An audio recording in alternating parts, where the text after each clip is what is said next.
morning. Happy Saturday. I remember I was rummaging around and I forgot I had this cute little spider headband. It's gonna be a little more festive than I have been. Today is October 22nd. Let's see what we got. More floss tags, floss drops, whatever we want to call them. Ooh, so cute. Okay, so this time we have a plain solid black one. We have, I think this is similar to one we had before, a sparkly black one. And then our fun one this time is little ghosties. Little ghosties. And I have these here. I've actually put these to work. For one of my 13 stitches of Halloween, I was doing a Satsuma Street kit and there was exactly 9 colors and I had opened exactly 9, so it was perfect. But I finished it last night. I'm so excited. It's so cute, the little sequins. I love it. So hoping I can finish it for Flosstube, but you get a sneak peek. So I will add these to the ring here. So we're up to 12. This is quite a set that we're ending up with. I'm really excited about it. Okay. Today's haunting is RMS Queen Mary, Long Beach, California. The Queen Mary, a ship that was converted into a hotel and permanently docked in Long Beach, California, is as stately as they come, but don't let its lush appearance fool you. It also happens to be one of the most haunted hotels in America. Stateroom B340. This stateroom was a problem long before the Queen Mary opened as a hotel. In 1948, a British third-class passenger, Walter J. Adamson, passed away in the room, and the details of his death are unknown. Later in 1966, a woman staying in the room reported that she was woken up when the bed covers were pulled off her and she saw a man standing at the foot of her bed. She screamed and rang for the steward, but the man apparently vanished into thin air. That's spooky. Alrighty, yeah. Got a Lizzo concert tonight. Excited about that. Hope y'all are having a great weekend. Bye. Good morning. Survived being out late last night to go see Lizzo. Had a great time. It was a great show. We were so close. I was shocked because it was in an arena and we had general admission, and I'm not the one to like push up to the front, but it like wasn't as crowded as I thought it would be down on the floor, so that was really good. But alrighty, let's get back to our unboxing here. 23rd day. This has a little bit of weight to it. I'm not sure what it could be. Oh, are these like travel scissors? I've always wanted a pair of these. Wait, hold on. So you pull them out like that. And then they slide back in. They look like little glasses. Oh my gosh, that's so cool. Oh, there we go. Okay. I got it. I'll get the rhythm of these. That's so awesome. What a fun inclusion. Okay. So our haunting today is the Pfister Hotel, spelled P-F-I-S-T-R-T-E-R, Pfister. The Pfister Hotel, in Milwaukee, Wisconsin. The Pfister Hotel is one of Milwaukee's most historic and luxurious places to stay. It's been around for nearly 130 years and is listed on the National Register of Historic Places. It is also supposedly haunted. The Pfister has hosted every U.S. president since William McKinley. Elvis stayed there in 1977, just 4 months before he died. Most notably, the hotel is often the place to stay for many visiting baseball teams in town to take on the Milwaukee Brewers. There's a long list of baseball players who describe strange occurrences at the hotel. That includes everything from weird noises to flickering lights to electronics acting strangely to things being moved around in rooms. And then there's what Carlos Martinez experienced in 2018. Ooh, this is recent. The Cardinals pitcher woke up in the middle of the night and jumped on Instagram saying that he had just been touched by the Fister ghosts, Lardinois says. Well, the next day, he plays terribly. He blames it on the Fister ghosts, and the city cheers. So how do you not love the Fister ghosts who just wants the Brewers to win? A sport-loving ghost. Wild. Alrighty, well, I'm going to play with these the rest of the day, probably. Hope you're having a great day. I'll see you tomorrow. Bye. Thank you, Fuss. Good morning. It is Monday, October 24th. And it's a pattern day, so I've destroyed the bed. Ooh. What do we got? Patience Worth's message. Oh, it's like kind of a little like Ouija board thing. Who said that love was fire? I know that love is ash. Goodbye. From Darling and Whimsy. Oh my goodness. Okay, this might be a double story day. So let's see. This is a good size one. It's 77 by 125. And there's only a few colors of DMC.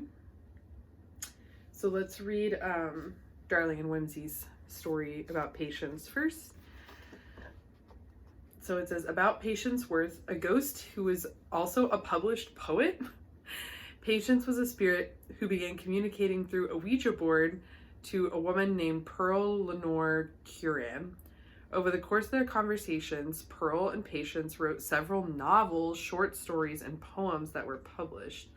Many moons ago I lived, again I come, Patience Worth my name. Wait, I would speak with thee. If thou shalt live, then so shall I. I make my bread at thy hearth. Good friends, let us be merry. The time for work is past. Let the tabby drowse and blink her wisdom to the fire log. Wow. That is so cool.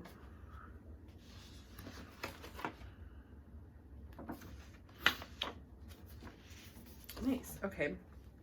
So then we have Patience Worth on the card here.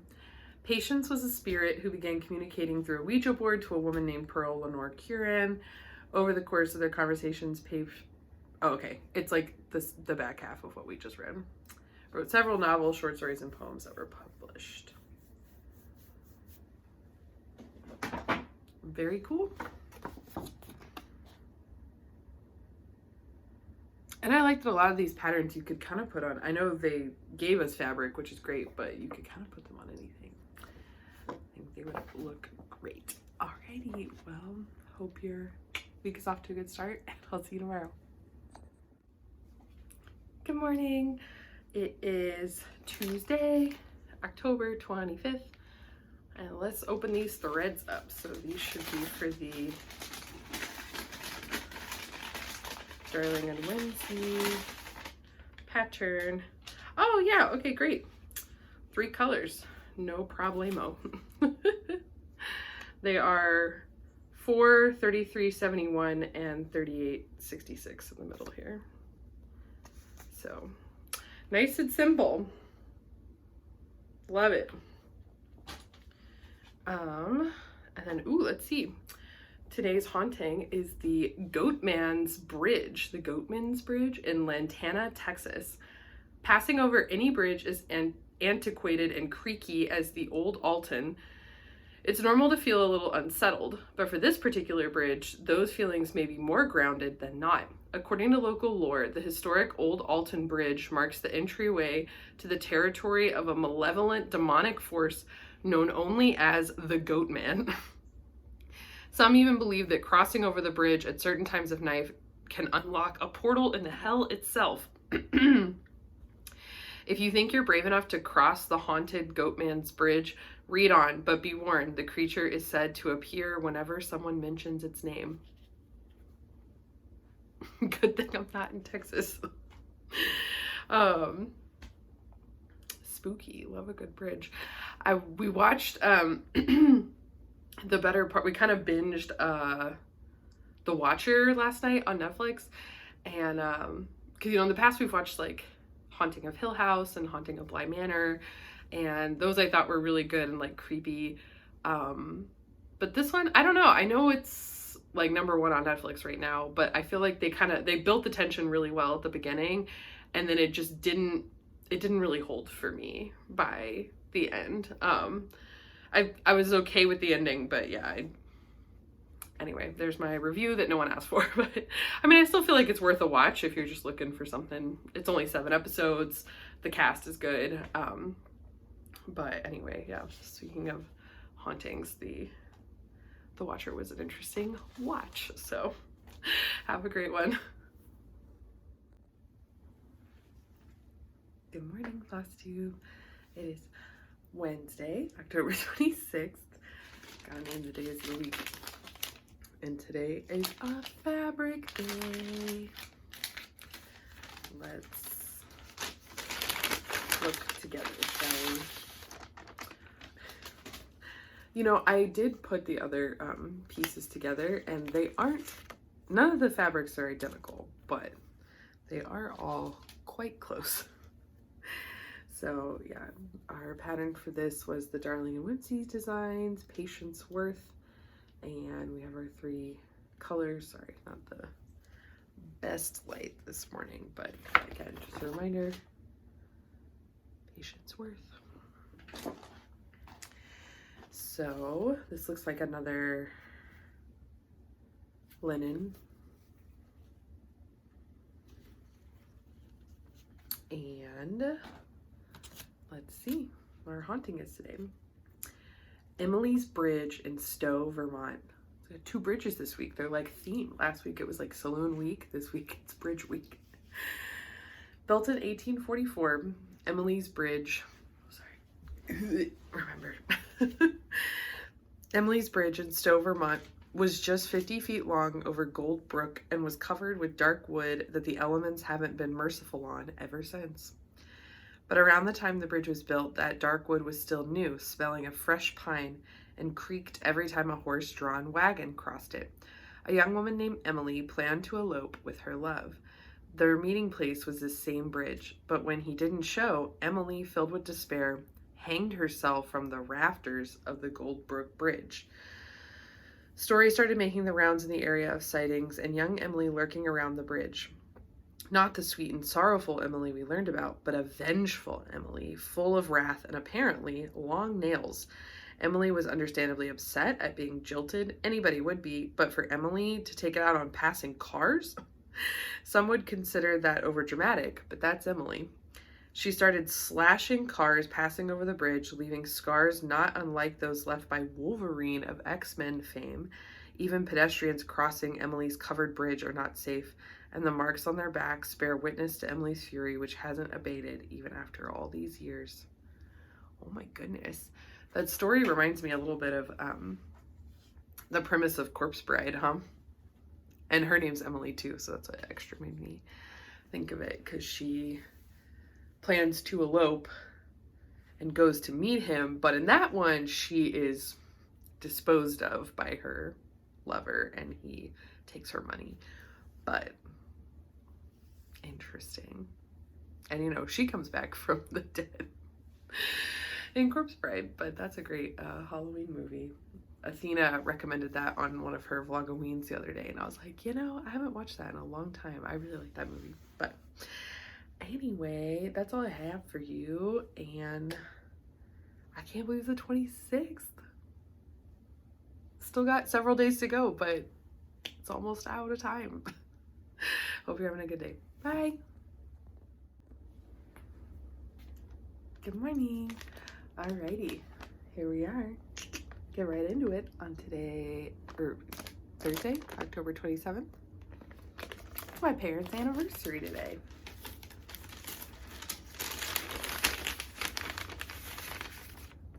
Oh, what in the world? It's tea. I think that would be pronounced Thesaurus. Thesaurus tea. Winchester Mansion. The Winchester Mansion. I know that one. Let's see. Flavor profile. What does one do when trapped in a haunted house? Drink reassuring tea, of course. This woody chocolate and orange tea will help you survive any ordeal. Oh my goodness.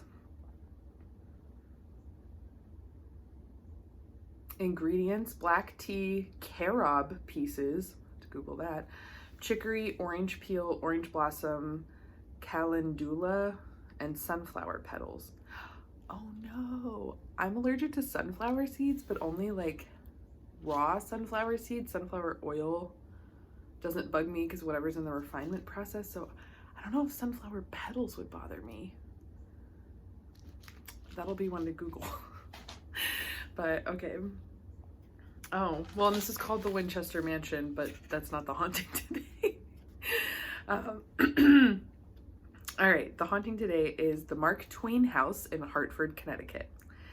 Twain lived at this address from 1900 to 1901, and if you visit it, you will see a small bronze plaque in his honor. The beautiful 1830s townhome already had a reputation for being haunted at the time he moved in. Twain, though, was an inveterate skeptic who mocked the idea of ghosts and refused to believe in the unexplained. He even expressed his disbelief in a short story appropriately called A Ghost Story, in which a ghost haunted his own fake corpse. Even the sight of a truly unexplained phenomena couldn't shake Twain's skepticism. One night he saw a piece of kindling wood moving by itself near the fireplace. He grabbed a pistol and shot it. Just get that handled. The kindling fell to the floor, where Twain saw a few drops of blood. No intruders, human or animal, were ever found to explain the event, though Twain sniffed he was sure it was a rat and still refused to believe that what he had seen sprung from supernatural sources. These days, Twain's ghost is said to appear to current residents of 14 West 10th Street on the first floor and at the lower level landing of the staircase. Some say the house is haunted by no fewer than 22 spirits, the ghosts of people who formerly lived and died in the house.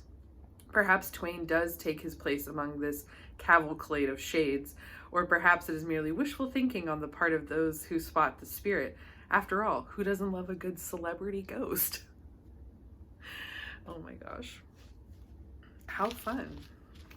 I do have to cut it open, but I would give you a sniff test, but I mean, chocolate and orange. Can't really go wrong, huh? All right. That was a fun addition. I will see you tomorrow. Bye. Good morning. Happy Friday. I am riled up this morning because I went to PT already, and next week is my last appointment. I'm graduating out. I'm so excited. I feel I've been going for months. And I got a little celebratory cold brew on the way back, so I am excited. But let's open up this Friday, October 28th, 31 Hauntings in America package.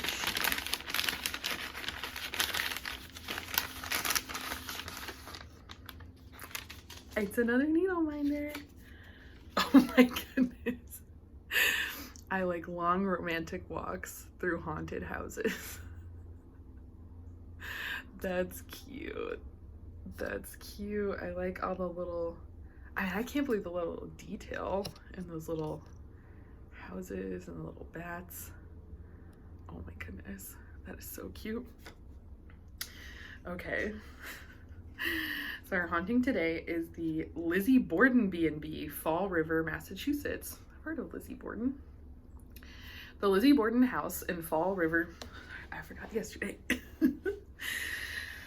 The Lizzie Borden house in Fall River, Massachusetts is the site of one of the country's most infamous crimes. Even if you don't know much about New England history, you've probably heard the rhyme about the axe and the 40 whacks. Andrew and Abby Borden were murdered with an axe in 1892, and Andrew's daughter, Abby's stepdaughter, Lizzie, was tried and acquitted of the crime. The trial became one of the most widely circulated news stories of the day, and even though Lizzie was set free, she was never truly forgiven by the public, as they suspected she was the true killer. The home is now a fully functional bed and breakfast, housing guests from all over the country. You could even stay in the Lizzie suite and sleep in the bed she slept in. Reports consist of spectral cats, apparitions, self-rocking rocking chairs, and even that Lizzie herself still haunts the home, choking guests that lay in her bed. No thank you. The dining room table on which guests enjoy their meals is where Abby and Andrew were autopsied. Guests who stay at the Lizzie Borden house have captured photos of strange anomalies floating by their beds, noises coming from inside wardrobes, footsteps, laughter like that of Lizzie's the morning of the murders.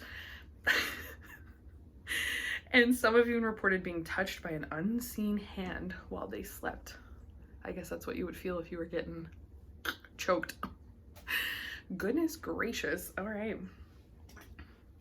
Only a few days left. And I think I'm just going to continue through till Monday and then post it early next week, which you'll be seeing this all together. So this is more me to me. But I hope you're all having a good one and you have a nice weekend planned ahead with lots of fall stitching. So see you tomorrow. Good morning. It is Saturday, October 29th. This one's kind of squishy. I try not to manhandle them too much.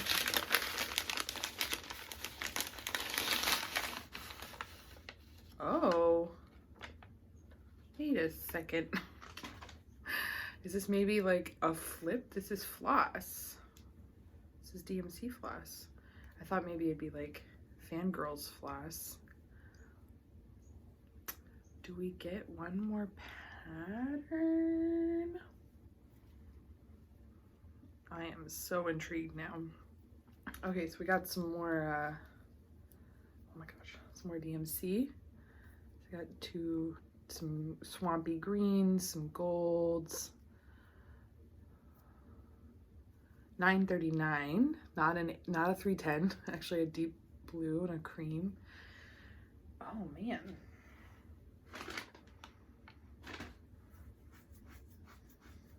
The next one is kind of pattern sized. I don't know. Our haunting today is the House of the Seven Gables in Salem, Massachusetts.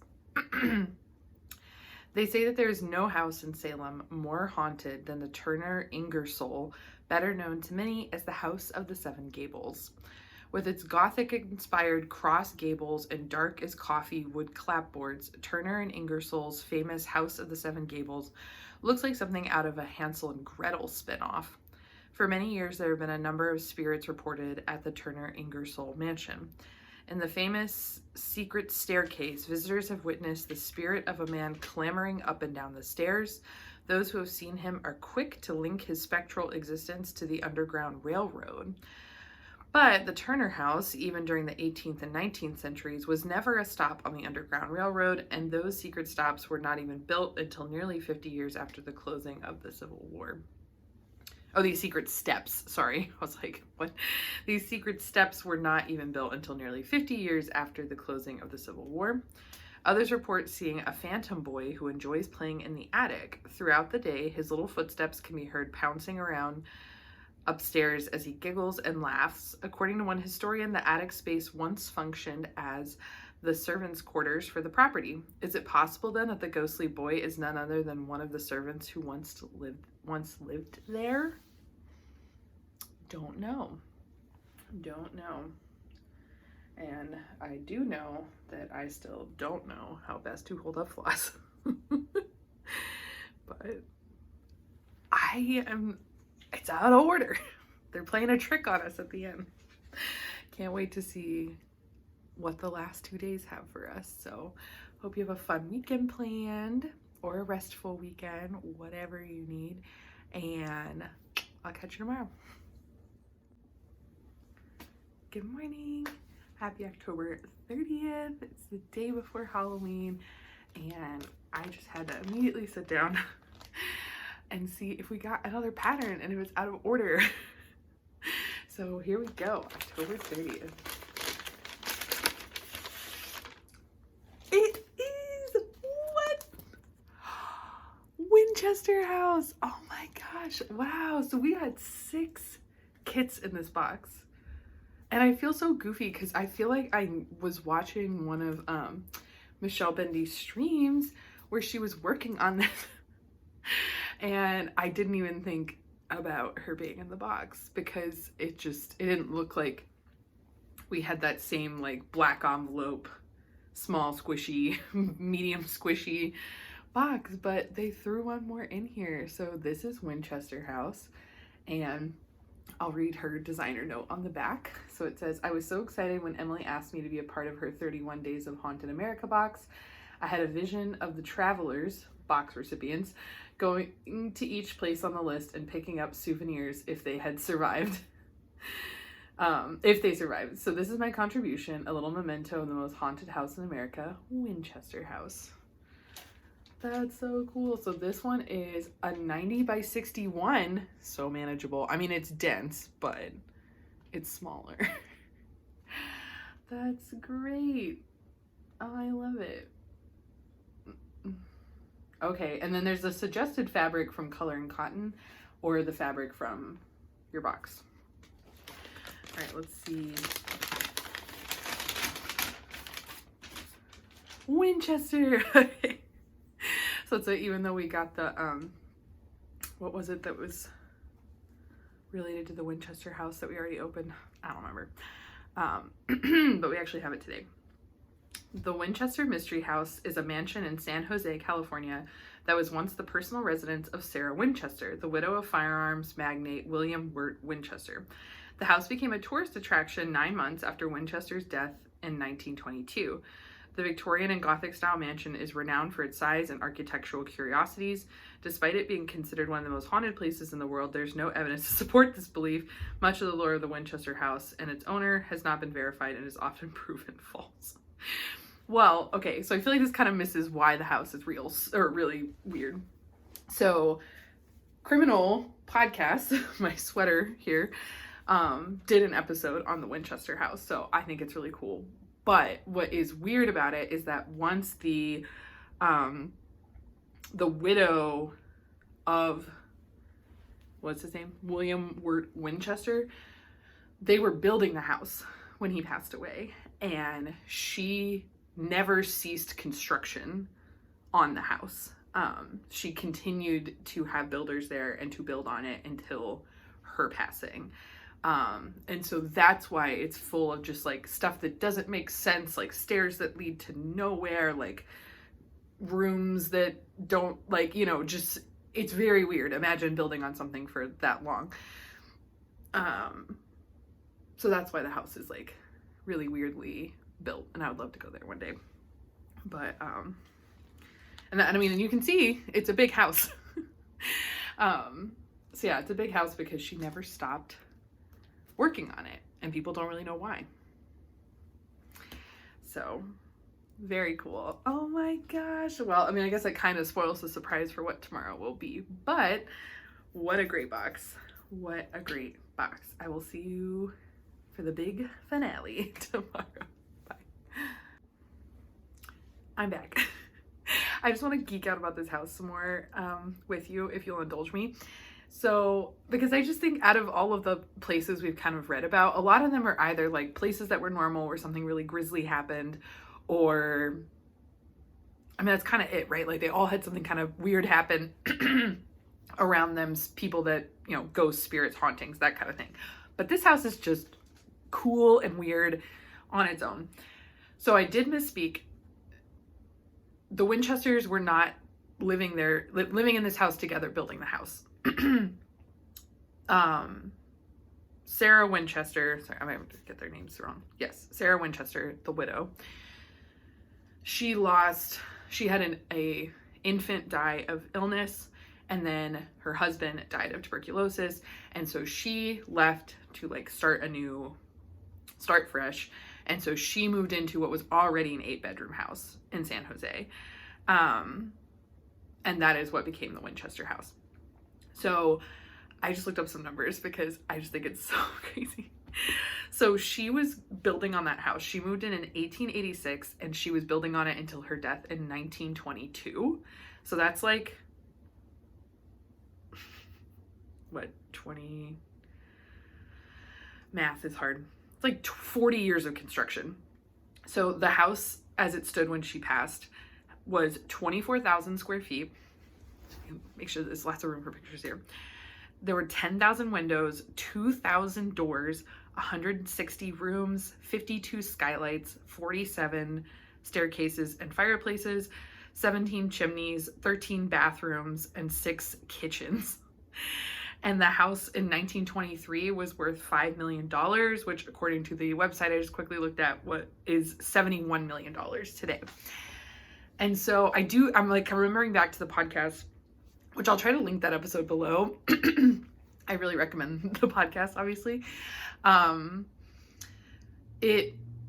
think what also makes people think it's haunted is that, again, she was just very like closed off and didn't really talk to people, and so people didn't know like why. I think there was a lot of speculation whether she was like hearing things and they were the ones telling her how to build the house or like what to build. And then I think Criminal also sort of explores that she was maybe haunted by sort of knowing what the Winchesters created, like by creating the like 6-action pistol. I'm sure I'm not using those words right, but like the inventions they made to guns, I think weighed really heavy on her because, you know, not to get like too political about it, but you know, the faster you can discharge bullets out of a gun, the more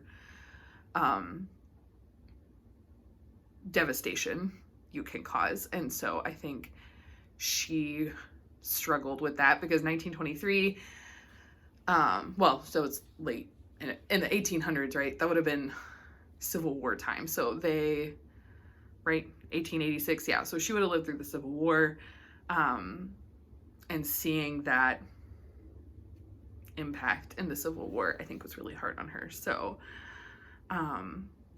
anyway, thank you for this additional nerd out about this one. And I hope you have a lot of fun this weekend. I'll try to do some actual like dressing up tomorrow. I keep like getting out of bed and just wanting to open these. It's about as long as I can stand to wait. So I'm sorry you've seen me in like 6 sweatshirts over the course of the month, but it is what it is. We're friends, right? All right, have a great one. Happy Halloween! It is Monday, October 31st, and it's the last day of the box. I can't believe it. I did bust out the Hocus Pocus mug with the little broom spoon. So cute. And yeah, let's not delay our final piece of fabric. Ooh, this one's kind of a deeper gray. Alrighty. Oh wow, this is a really big piece of fabric for the... Oh, and there's some like... I don't know if this is actually intentional or not. I don't know if you'll be able to see. There's a few little like speckles of red, but it's kind of only in... It's sort of throughout. I don't know if that was intentional or not, but it's great. Okay. Oh my gosh. Our last haunting is, oh, sorry. I'm going to do a little roundup. So I'll read the haunting and then I want to show all the patterns again because I just think they're so amazing. So our last haunting is the Bell Witch Cave in Adams, Tennessee. Widely considered by ghost hunters and paranormal investigators as America's most haunted location. We've heard that title go to numerous things over the course of this. The story of the Bell family dates back to 1804. John Bell moved his wife, Lucy, and their children from North Carolina to Robertson County, Tennessee, where he purchased 320 acres of farmland along the Red River. The family lived a peaceful life for 13 years. Then, the summer of 1817, the family would experience things that would change their lives forever. What started as seeing strange animals on the farm led to hearing eerie sounds in their cabin. Several accounts varied on who or what was causing the disturbances or why they were tormenting the Bell family. The sounds of the family heard escalated to a voice speaking directly to them until it could be heard in every room of the house, while especially terrorizing John's youngest daughter, Betsy, with beatings that left her unconscious. The notoriety of this unseen force spread throughout the countryside and left the Bell family with people camping out on their farm by the hundreds, hoping to witness this strange phenomenon. The Bell Witch, as it became known, vowed to kill John Bell and subsequently took credit for his death 3 years later on December 20, 1820, when a vial was found next to his deathbed with a strange liquid inside. John Bell's death was attributed to the Bell Witch, making Tennessee the only state to recognize a person's death to the supernatural. That's a fun fact. That's a horrible fact. That's a fun fact. Yeah. Wow, what a box.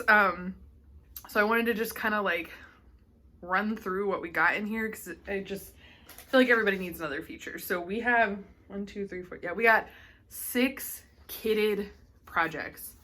So spoiled. So we started it off super strong with D.N. Kari's The Cursed Cabinet. Love it. I'm not going to show the fabric and floss or anything. I just want to highlight the patterns. Then we had The Laurel Witch, right? Let me not make things up.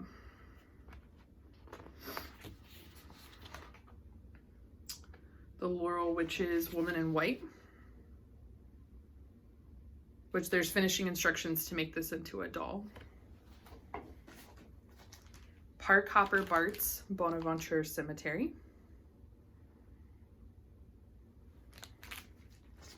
Cobweb and Roses, The Oxford Saloon.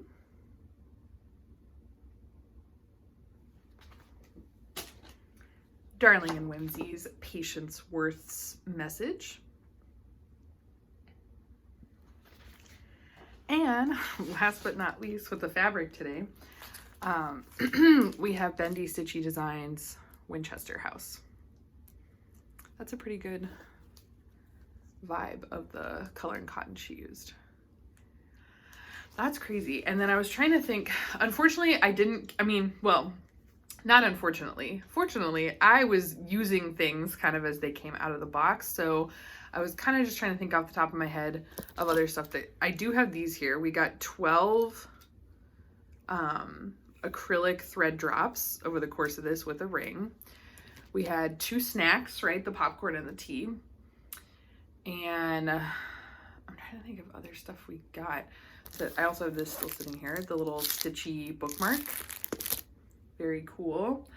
Yeah, just a lot of good stuff in this box, but really certainly very cross-stitch focused. I think sometimes that's something people want to know when they're looking at boxes, whether some people like the mix of lifestyle items, some people don't. So this was certainly a very cross-stitch heavy box. Oh, and we got 3, 4, or 5 needle minders somewhere in there. Yeah, just a wonderful box. I had a great time opening it, and I hope you enjoyed seeing what was in the box. And yeah, I wanted to highlight the designers again, because I think typically with boxes there's usually some kind of exclusivity, whether it's 6 months or a year. But keep an eye out. If any of these are really interesting to you, they probably will be available next year, so make sure you're following all those designers. But hope everyone has a lovely Monday. Bummer that Halloween fell on Monday, but that's okay. I watched several movies yesterday, and I think I'm gonna watch Hocus Pocus tonight, of course. And try to film a Flosstube. We'll see. But yeah, thanks for hanging out with me, and you may see me do this again during Christmas. I have an Advent box, so see y'all later. Bye.